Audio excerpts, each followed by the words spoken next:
સુરતના ઓલપાડના કુડસદ ગામે અધિકારીનો ઉધડો ટાંકીનું નિરીક્ષણ કરવા આવેલા અધિકારીઓનો ગ્રામજનોએ ઉધડો લીધો। ટાંકીમાં ભ્રષ્ટાચારના આરોપને લઈ તપાસ માટે ગાંધીનગરથી ટીમ પહોંચી હતી। ગ્રામજનોએ ઉધડો લેતા અધિકારીઓ કાર્યવાહી કર્યા વિના જ રવાના થઈ ગયા। ટાંકી જમીનદોસ્ત કરી નવી ટાંકી બનાવી આપવા માટે ગ્રામજનોની માંગ છે।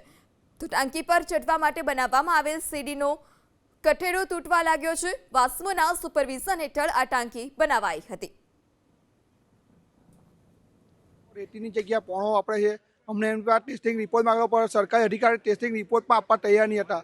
અમે વારંવાર રજૂઆત કરવા છતાં એ લોકો કોઈ એના પગલાં નહીં ભર્યા। પછી જ્યારે ટાંકી બનીને તૈયાર થઈ તો મેં સરકારી અધિકારીને કીધેલું કે ભાઈ આવો આપણે ચેક કરીએ। કારણ કે તમે મેં ચેક કરી લો, પડી જાય તો અમને કહેજો। એટલે હું ઉપર ગયો, સીડીમાં લાત માર્યો, સીડી પડી ગઈ। એ અમે રજૂઆત કરી હતા તો સરકારી અધિકારી એવું કહે કે અમે પૈસા કાપી લઈશું, પણ અમારી એક જ પૈસા કાપવા થતા નહીં। કોન્ટ્રાક્ટરને બ્લેકલિસ્ટ કરો, આ ટાંકી તોડો અને નવા સર્ટી બીજા કોન્ટ્રાક્ટર પાસે બનાવો।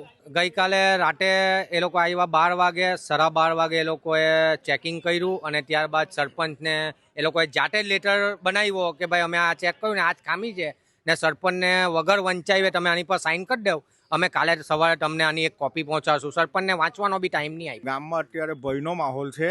બાજુમાં આરોગ્ય મંદિર, આપણું સરકારી દવાખાનું છે, બાળ મંદિર છે, પંચાયત છે, બધું નજીક છે। લોકોને ટાંકી પાસેથી પસાર થવામાં પણ બીક લાગે છે કે તડકેશ્વર પાર્ટ 2 નહીં થાય, એને લીધે લોકો અત્યારે બધા ભયમાં છે। ટાંકીની નજીક પણ કોઈ આવક કરતા નથી। અત્યારે અમે પણ આ ઉભા છે તો અમને પણ બીક લાગી રહેલી છે। અહીંયા રજૂઆત કરીએ છીએ અમે, અધિકારીઓ આવે છે એ અધિકારીઓને રજૂઆત કરીએ છીએ તો અધિકારીઓ અહીંયા વગર ચેક કરી હથોડી મારવા બી તૈયાર નથી। કોલમ પર પ્લાસ્ટર તો માર્યું જ નથી, છતાં કોલમ પર હથોડી મારવા બી તૈયાર નથી। ખાલી કલર સાફ કરીને કન્સ્ટ્રક્શનની ચેક થાય।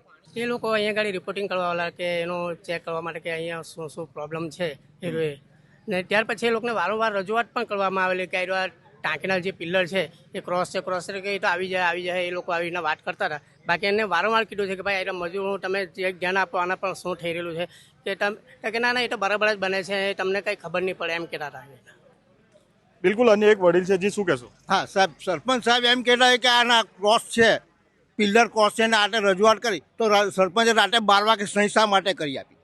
રાતે 12 વાગે સહી શા માટે કરી આપી? ભાઈ જવાબ આપ, આપણે જવાબ શા માટે કન્સ્ટ્રક્શન ખરાબ ચાલતું હોય તો એ લોકો છે ને ત્યાં રાતના આવ્યા મને કે સહી કરી આપો એમ કે મેં કીધું રાતના પંચાયત તો ખુલવાની નથી તો કે દાબદબાણ થાય એમ કે ભલે જો ગમે તેમ કરીને બોલાવીને તમે એમ કે એને ખોલાવો અને પછી એમ કે અમે જે રિપોર્ટિંગ કરવાના એના માટે મેં સહી કરી આપી। સાહેબ જે કાગળ પર કરી એમાં શું લખેલું હતું? એ મેં બરાબર વાંચેલું નહીં હતું સાહેબ। તો તમે સિગ્નેચર શું કામ કરી? કાલે કોઈ તમને ચેક પર સાઇન કરાયેલા તો કરી આપો તમે? તમારી જવાબદારી થાય ને, પૈસા ચૂકવવાના છે ગ્રામ પંચાયત। હા, તો પછી લોકોના વેરાના પૈસા છે ને। હા, એ જ કે એના જે પગથિયાના જે વિડીયો આવેલા હતા એ મુજબ કે એના પગથિયાના જે રેલિંગ છે એનો કઠેરો પડે છે અને એ રીતે હતું। એટલે એનો જ આખું તો પછી એ રીતે વિચાર્યું કે એટલું જ નહીં, આપણે આખી ટાંકીનો ટેસ્ટ કરાવી લઈએ, એટલા માટે આવ્યા છે। બેન કઈ રીતના ટેસ્ટિંગ કરવામાં આવશે? એ એજન્સી કરશે, એમને વધારે ડિટેલમાં ખ્યાલ હશે।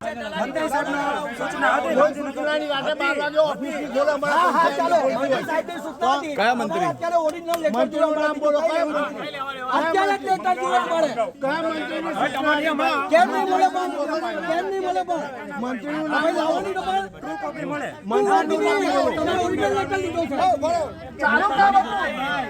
ચાલુ કામ હતું મેં તમને કીધું રેતી ખરાબ વાપરે છે આ લોકો। હું અહીંયા આવીને કેટલા પંચાયતની રૂબરૂમાં કહીએ, પંચાયતના તલાટી હાજર હતા પહેલા તો રાતના 12 વાગે લખાય નહીં, તમે અધિકારી શબ્દ તમારી વપરાય નહીં।